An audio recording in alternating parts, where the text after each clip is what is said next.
sans plus tarder, je veux nous inviter à ouvrir nos Bibles dans le livre de Jean. Jean chapitre 4, nous allons lire à partir du verset 1. Amen. Jean chapitre 4, nous lisons à partir du verset 1. La Bible dit, le Seigneur sut que les pharisiens avaient appris qu'il faisait et baptisait plus de disciples que Jean. Toutefois, Jésus ne baptisait pas lui-même, mais c'était ses disciples. Alors, il quitta la Judée et retourna en Galilée. Et comme il fallait qu'il passât par la Samarie, il arriva dans une ville de Samarie nommée Sichar, près du champ que Jacob avait donné à Joseph son fils. Là se trouvait le puits de Jacob. Jésus, fatigué du voyage, était assis au bord du puits. C'était environ la 6e heure. Donc c'est vers midi. Verset 7. Une femme de Samarie vint puiser de l'eau. Jésus lui dit, « Donne-moi à boire. » Car ses disciples étaient allés à la ville pour chercher des vivres. La femme samaritaine lui dit, « Comment toi qui es juif me demandes-tu à boire, à moi qui suis une femme samaritaine ?» Les Juifs en effet n'ont pas de relation avec les Samaritains. Jésus lui répondit, « Si tu connaissais le don de Dieu, et qui est celui qui te demande, donne-moi à boire, tu lui aurais toi-même demandé à boire. Et il t'aurait donné de l'eau vive. » « Seigneur, lui dit la femme, tu n'as rien pour puiser, et le puits est profond. D'où aurais-tu donc cette eau vive? Es-tu plus grand que notre père Jacob, qui nous a donné ce puits, et qui en a bu lui-même, ainsi que ses fils et ses troupeaux? » Jésus lui répondit, « Quiconque boit de cette eau aura encore soif. Mais celui qui boit de l'eau que je lui donnerai n'aura jamais soif. Et l'eau que je lui donnerai deviendra en lui une source d'eau qui jaillira juste dans la vie éternelle. » La femme lui dit, « Seigneur, donne-moi cette eau, afin que je n'ai plus soif et que je ne vienne plus puiser ici. » « Va, lui dit Jésus, appelle ton mari et viens ici. » La femme répondit, « Je n'ai point de mari. » Jésus lui dit, « Tu as eu raison de dire, je n'ai point de mari, car tu as eu 5 maris, et celui que tu as maintenant n'est pas ton mari. En cela, tu as dit vrai. » « Seigneur, lui dit la femme, parce que Jésus a dit beaucoup de choses que la femme n'a pas dites, n'est-ce pas? La dame, elle a juste dit qu'elle n'a pas de mari, et Jésus lui donne beaucoup de détails.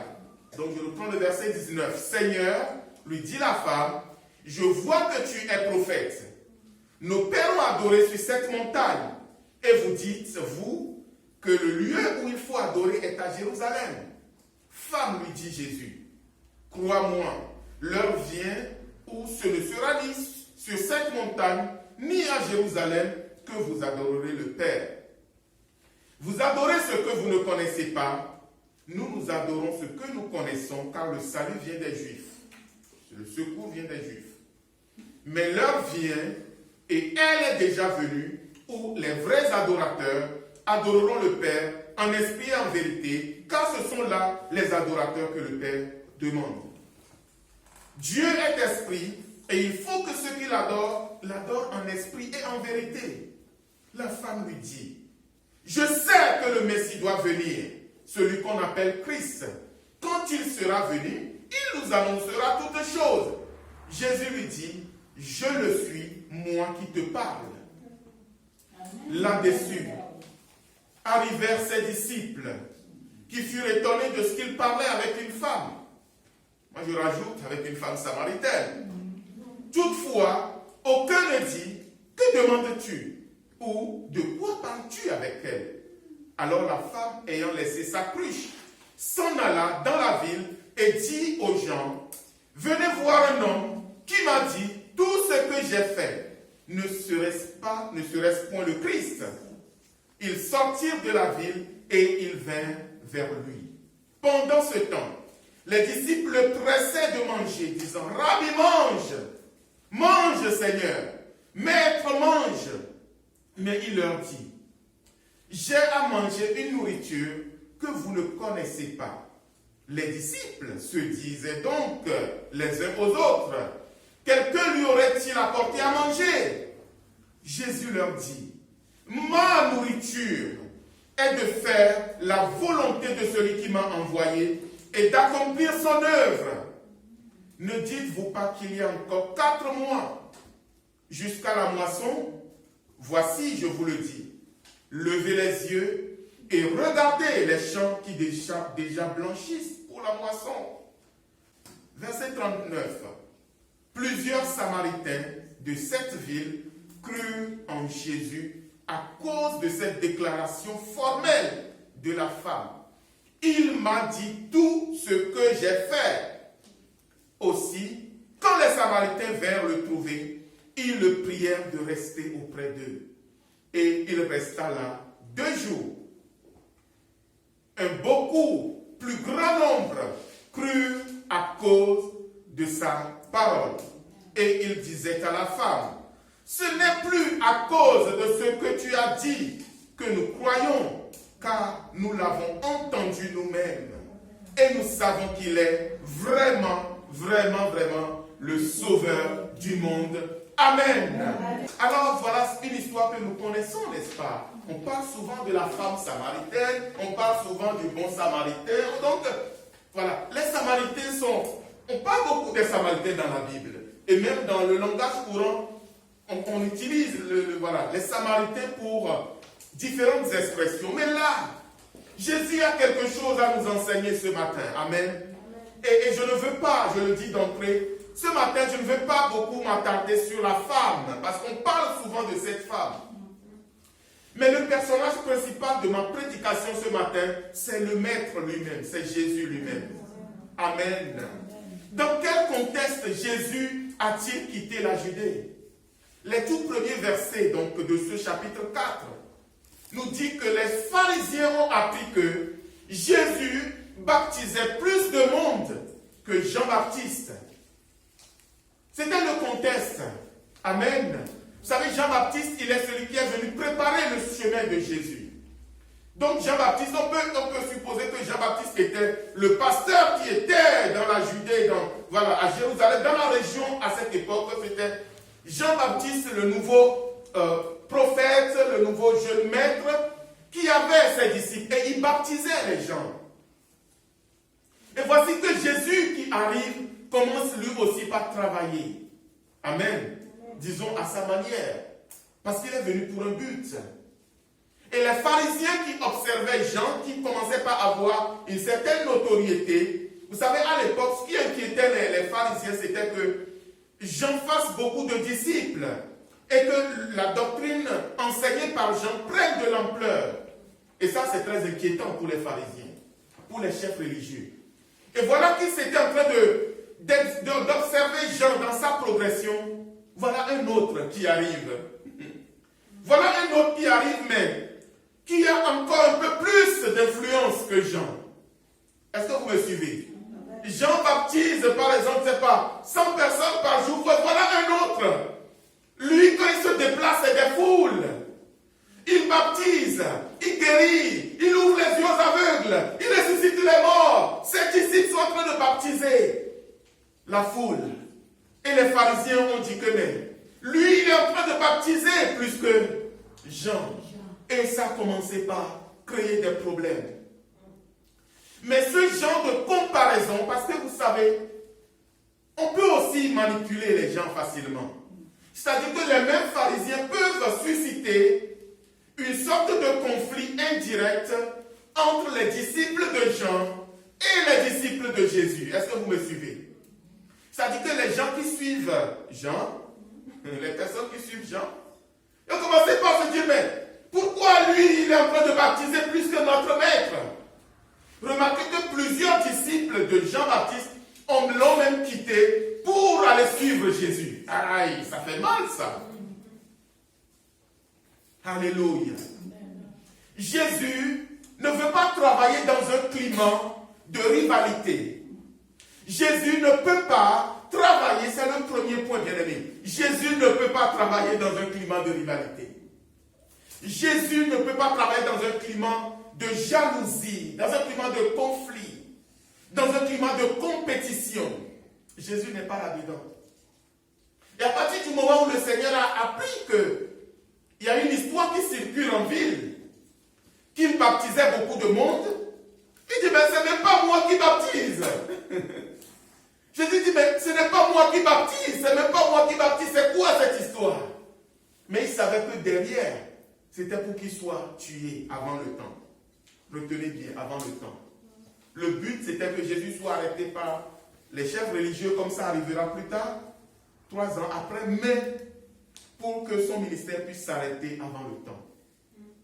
Bien-aimés, nous devons faire très attention. Amen.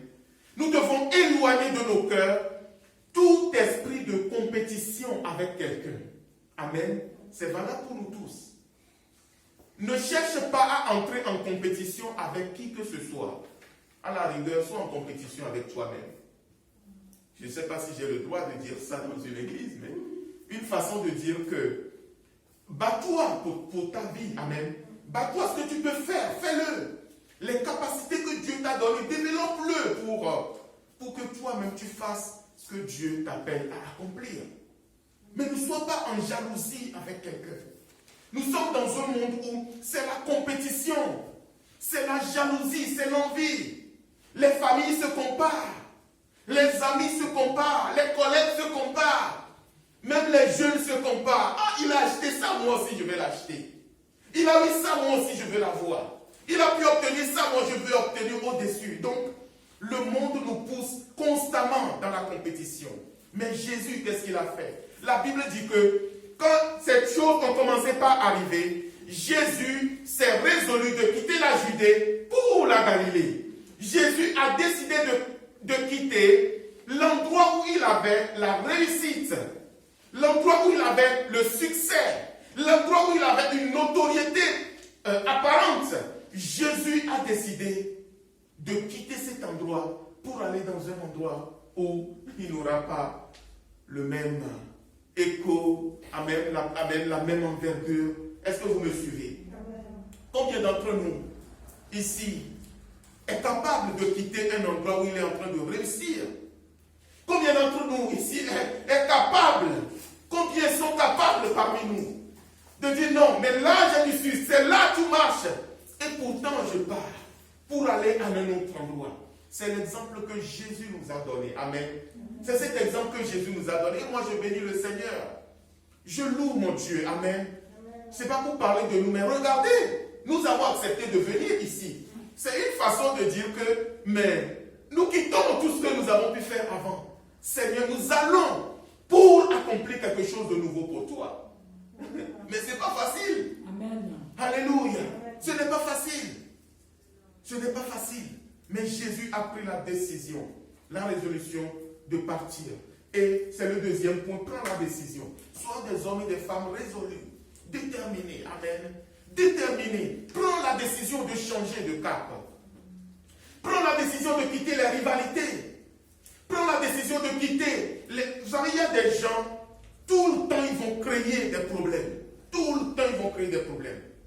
Soit ils vont chercher à vous monter les uns contre les autres. S'ils voient que vous vous entendez, il va venir dire, mais est-ce que tu sais ce que l'autre a dit de toi? Est-ce que tu sais ce que l'autre a pensé de toi? Tu sais ce que l'autre... Donc, c'est toujours cet esprit de conflit, de compétition, de jalousie, d'envie. Donc, pour créer le trouble, nous devons prendre la décision de quitter la Judée, notre Judée, au bon moment, pour aller vers là où Dieu veut nous conduire. Amen. Ça, c'est le premier point. Alors, c'est le deuxième point, la décision. Le point suivant, c'est le passage obligé, que moi j'appelle, c'est la Samarie. Quand tu quittes ta zone de confort, Jésus a quitté sa zone de confort. Il a pris la décision. Il a posé le pas à l'action. Le pas de l'action maintenant. La suite, c'est quoi? Le passage obligé. Il fallait qu'il passe par la Samarie. Il fallait qu'il passe par la Samarie. Je resterai beaucoup sur la Samarie ce matin. Il fallait que Jésus traverse la Samarie pour aller en Galilée. Il faut comprendre que le territoire palestinien, donc quand on parle de Palestine, il faut inclure Israël. Amen.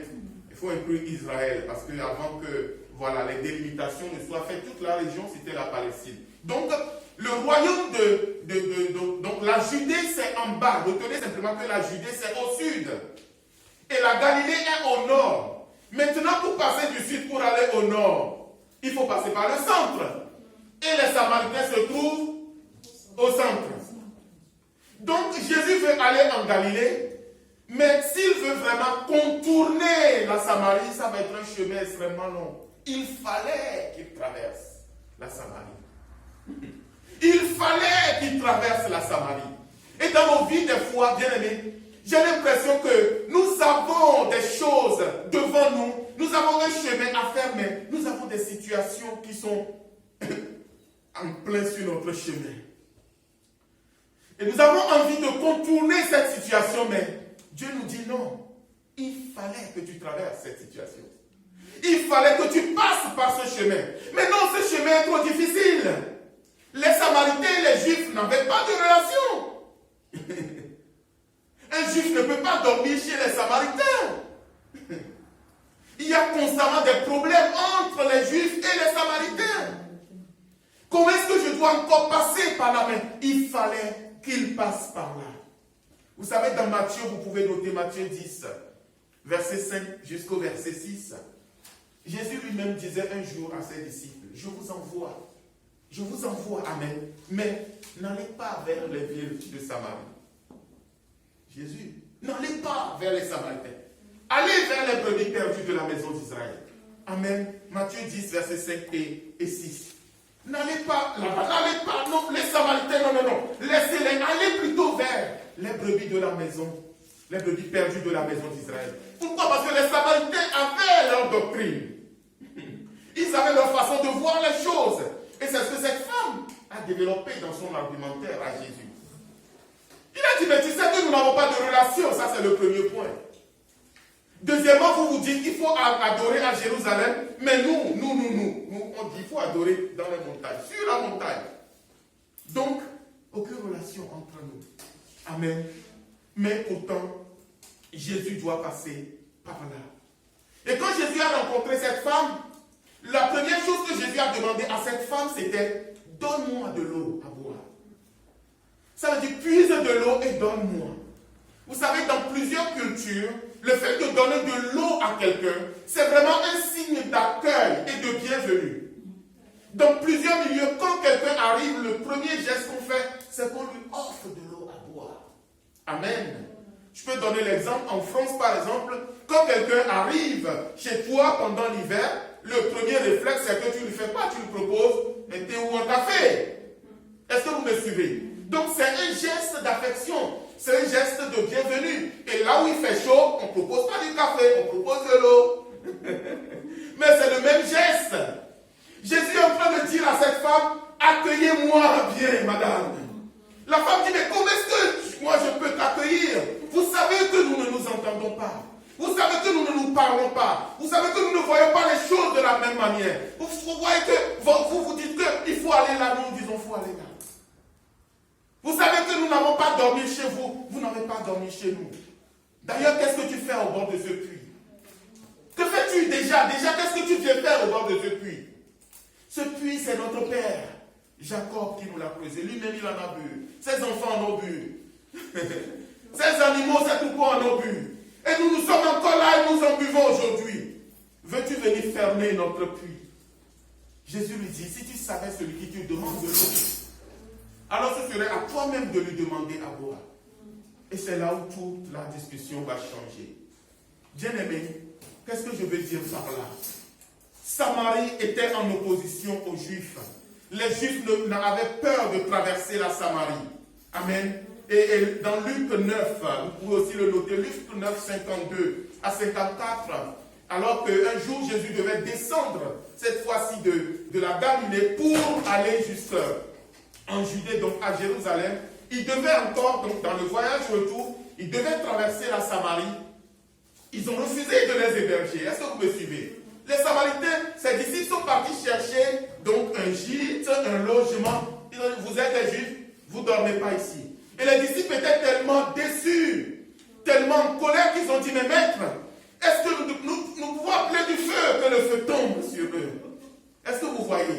Donc, ces deux peuples vraiment se regardent vraiment pas gentiment. Et voilà que Jésus qui vient demander de l'eau à cette femme. Et la réponse de Jésus va tout changer. Jésus va dire, si tu savais ce qu'est le don de Dieu, et si tu savais qui est celui qui te demande de l'eau, ce serait plutôt à toi de lui demander de l'eau. Et à partir de là, tout est parti. Amen. Bien-aimés, n'ayons pas peur de quitter notre zone de confort. Le premier point.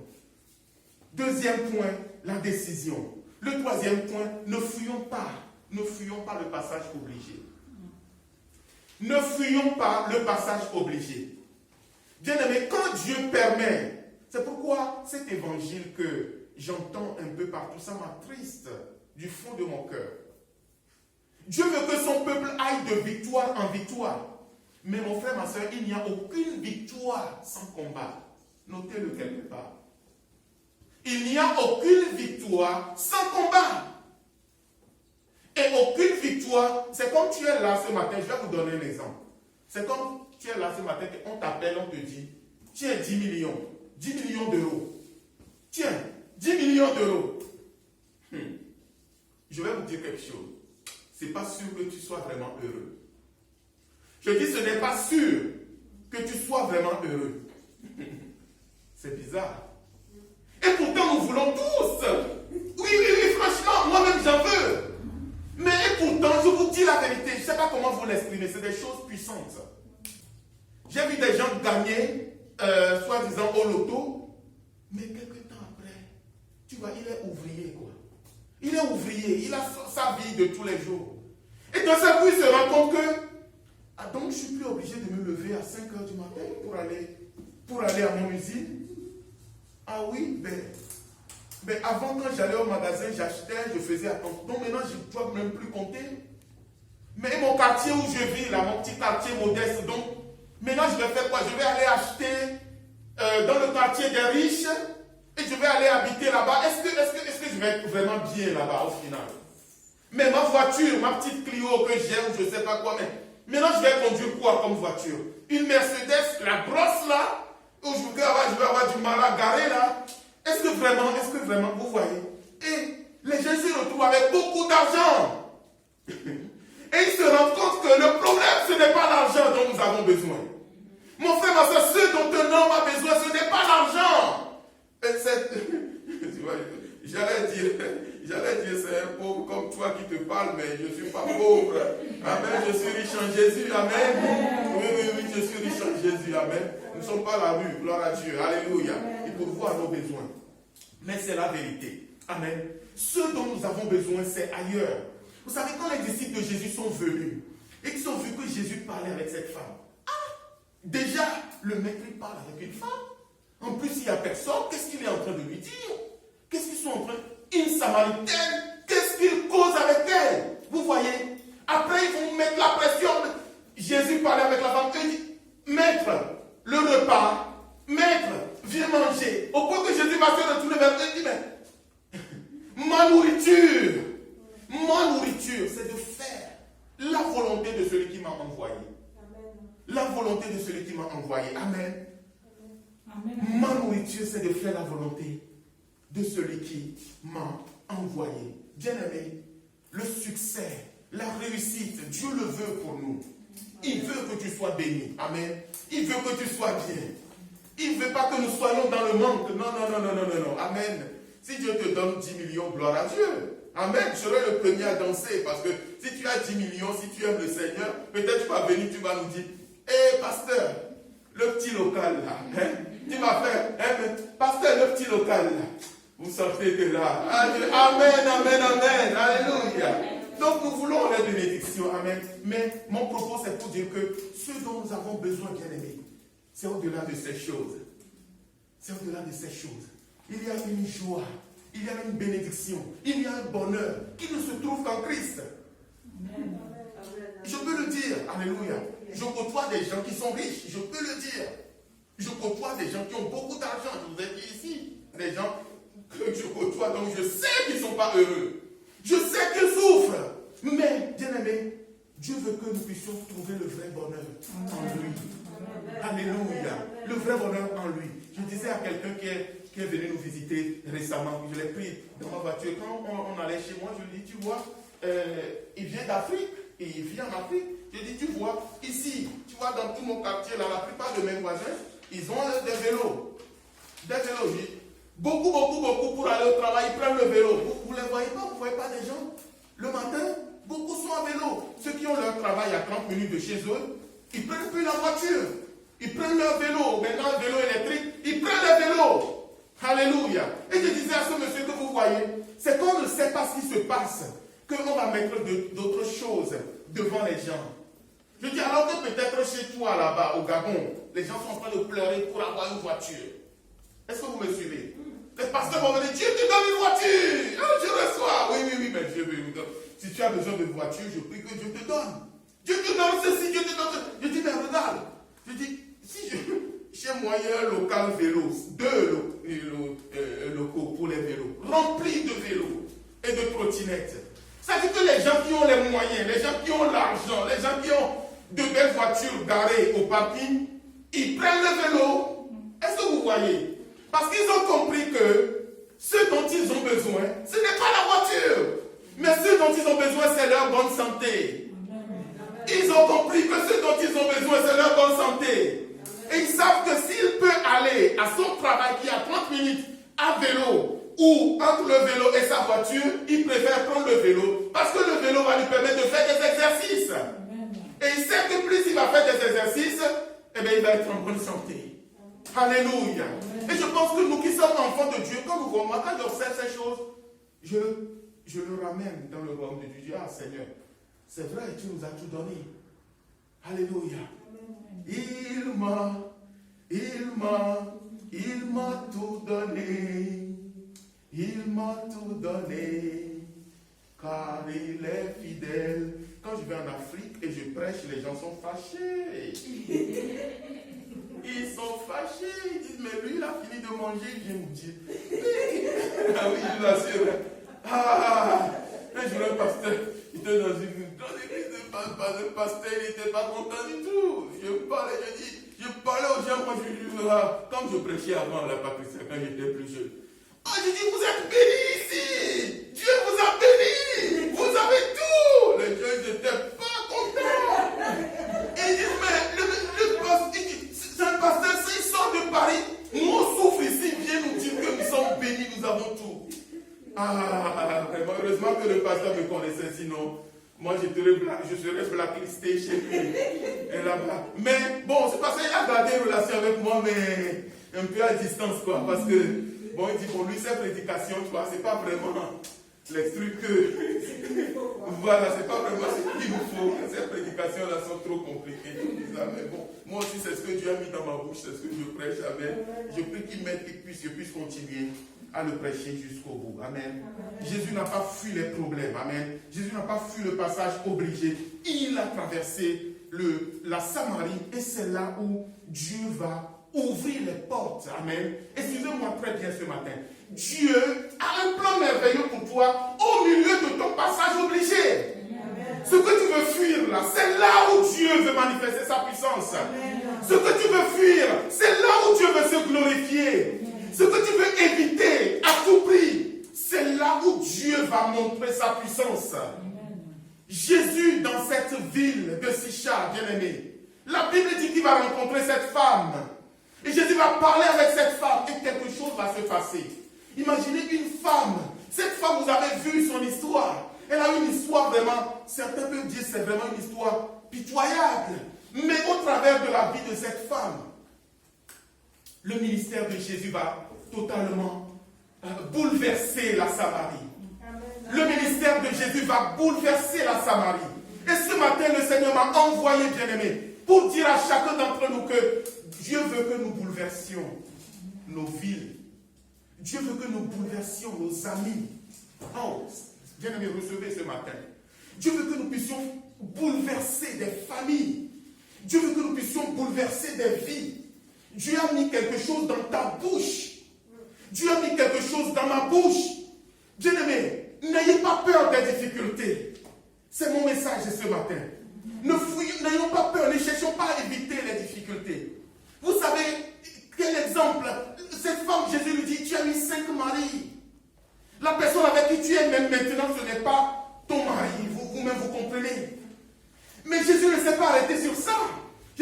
pas, madame, malgré votre vie, qui aux yeux du monde semble une vie dissolue, Dieu est capable de prendre ta vie qui est totalement dissolue aux yeux des hommes pour manifester sa puissance et sa gloire. Cette femme, les gens ne lui parlaient pas dans son village. Les gens ne lui parlaient pas dans sa ville.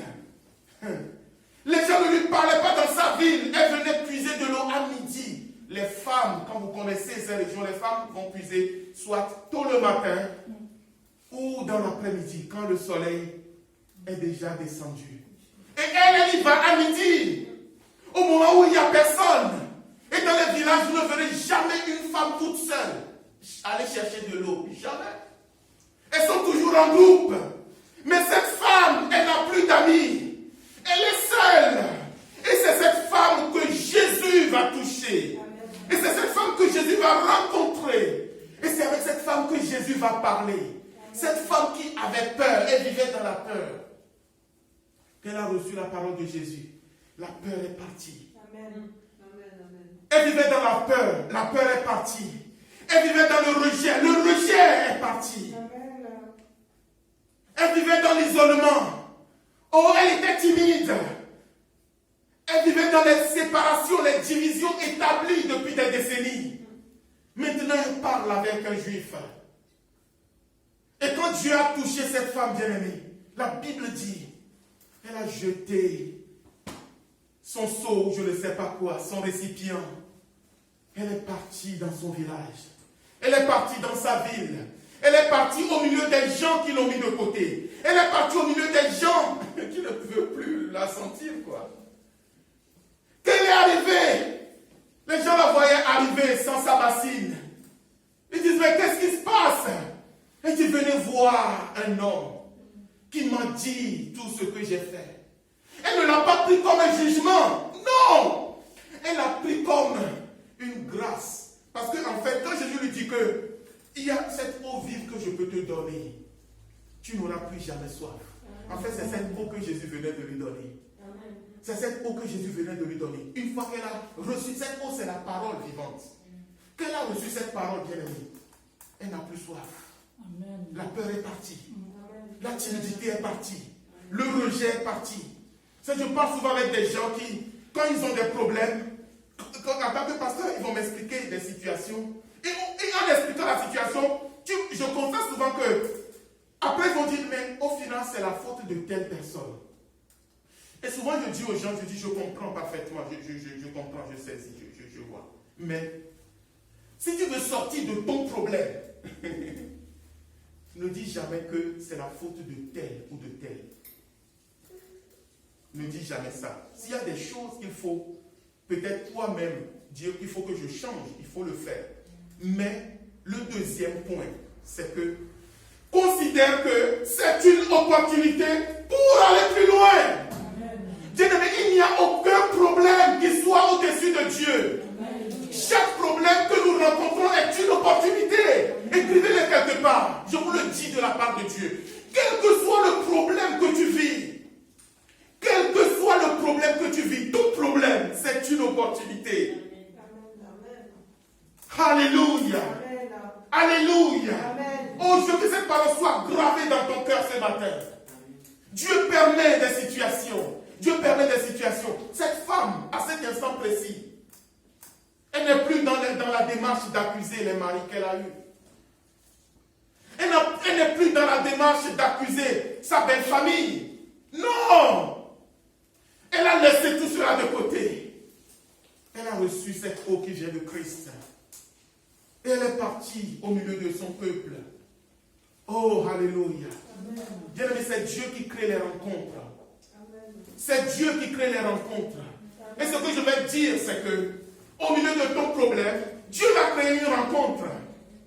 Au milieu, je vais répéter, au milieu de ton problème, Dieu va créer une rencontre. Au milieu de ton problème, Dieu va créer une opportunité. Je vais parler aux jeunes ce matin. Ne vous laissez pas démolir par le climat ambiant dans nos pays occidentaux. Ne vous laissez pas démoraliser, décourager. Ne vous laissez pas tirer par le bas par des enseignants ou des, je ne sais pas, des n'arrivera pas. Toi, tu n'es pas capable. Toi, tu n'es pas doué. Toi, tu n'es pas en mesure. Toi, tu n'es pas capable de faire ci, de faire ça. Mais non, n'acceptez pas. N'acceptez pas. Il y en a, ils vont jouer sur les sexes. Non, tu es une femme, tu ne peux pas faire ça. Oh, si tu étais un homme, tu aurais pu. Mais qui t'a dit? Qui t'a dit? Qui t'a dit que tu ne peux pas? Croyez en vous-même. Et croyez en Dieu. Un jour, j'ai dit à l'église, dans une réunion de responsables, je disais que vraiment, ici, nous n'avons que nous-mêmes, nous n'avons que nous-mêmes. Quelqu'un m'a rétorqué, pasteur, nous avons Dieu. Comme si je disais le contraire. Il y a des choses bizarres. Des choses comme ça qui me viennent comme ça, des fois, je secoue la tête, oh, wonderful. Wonderful. Oh. Ah, Seigneur. Comment peux-tu croire en Dieu si toi-même, tu n'es pas convaincu que Dieu est avec toi? Comment peux-tu croire en Dieu si tu n'es pas convaincu que Dieu t'aime tel que tu es? Comment peux-tu croire en Dieu? Est-ce que je veux dire ce matin, bien-aimés, vous les jeunes, Dieu a un plan merveilleux pour vous. Amen. Dieu a un plan merveilleux pour vous. Ne laissez personne. Personne, je ne suis pas là pour faire de la politique. Je fais des constats. Ce que Dieu a prévu pour toi, tu peux l'accomplir. Alléluia. Et c'est le cas de cette femme bien-aimée. C'est son cas. Elle est partie. Elle est retournée dans le village, au milieu des gens qui la détestent, au milieu des gens qui l'humilient, au milieu des gens qui la méprisent. Elle est partie, elle a parlé. Alléluia. Elle ne pouvait pas parler. Quand on lui disait bonjour pour répondre même, elle avait du mal. Mais elle a levé la tête. Avant, elle avait la tête baissée. Maintenant, elle a levé la tête. Elle peut parler. Je l'ai rencontré. Celui qui donne cette eau vive. Amen. Celui qui donne l'eau de la vie. Alléluia. Oh, parce que Dieu voulait sauver la Samarie. Et ce matin, bien-aimé, Dieu veut sauver des gens autour de nous. Le Seigneur veut sauver plusieurs. Amen. C'est exactement ce que le Seigneur m'a dit. Nous pouvons apporter quelque chose aux autres. Alléluia. Quittons notre zone de confort simplement et laissons Dieu faire. Quitte ta zone de confort. Laisse Dieu faire. Alléluia. Ne dis pas, je ne sais pas parler. Ne dis pas, oh, moi, qu'est-ce que je peux dire? Non. Dieu va remplir ta bouche. Amen. Tu vas commencer par conseiller. C'est-à-dire que de ton problème, alléluia. Ça pour dire que, bien aimé, nous avons des problèmes, nous avons des situations, mais Dieu veut se servir de nos problèmes pour influencer des vies, pour toucher des gens. Amen. Tu peux parler avec quelqu'un, pas avec tes paroles, avec la parole de Dieu. Tu peux, avec la parole de Jésus, tu peux tellement toucher la vie de quelqu'un que la personne qui était complètement perdue va retrouver la vie. Amen. Il va retrouver la vie. Et au travers d'une seule personne, au travers de cette seule femme, suivez-moi bien aimé, qu'est-ce qui s'est passé? Tout son village est venu à Jésus. Amen. Au travers un petit bout de femme, excusez-moi l'expression, méprisée, humiliée. Tout son village est venu à Jésus. Bien aimé, si nous faisons ce que le Seigneur nous dit, nous allons vivre des choses incroyables. Nous allons vivre des choses incroyables. Nous allons vivre des choses incroyables. Dieu va faire que tu vas toucher la personne qui a besoin de Jésus. Mais cette personne que Dieu lui-même a déjà préparée depuis les temps les plus anciens. Et une fois que la vie de cette personne sera touchée, plusieurs autres personnes vont être touchées. Alléluia. Bien aimé, nous sommes là aujourd'hui, mais Dieu a un plan merveilleux pour l'Église. Dieu a un plan merveilleux pour l'Église. Si une seule femme peut amener toute une ville ou tout un village à Dieu, bien aimé, alors si Dieu touche plusieurs, imaginez ce que ça peut donner. Amen. Imaginez ce que ça peut donner. Verset 27, je vais arrêter le passé. Là-dessus arrivèrent ses disciples qui furent étonnés de ce qu'il parlait avec une femme. Toutefois, aucun d'eux ne dit, que demandes-tu ou de quoi parles-tu avec elle? Alors, la femme ayant laissé ça, puis s'en alla dans sa ville et dit aux gens, venez voir un homme qui m'a dit tout ce que j'ai fait. Ne serait-ce point le Christ. Alléluia. Ils sortirent de la ville et ils vinrent vers lui. Pendant ce temps donc, je vais au verset 39, plusieurs Samaritains, verset 39, vous voyez maintenant la fin de l'histoire.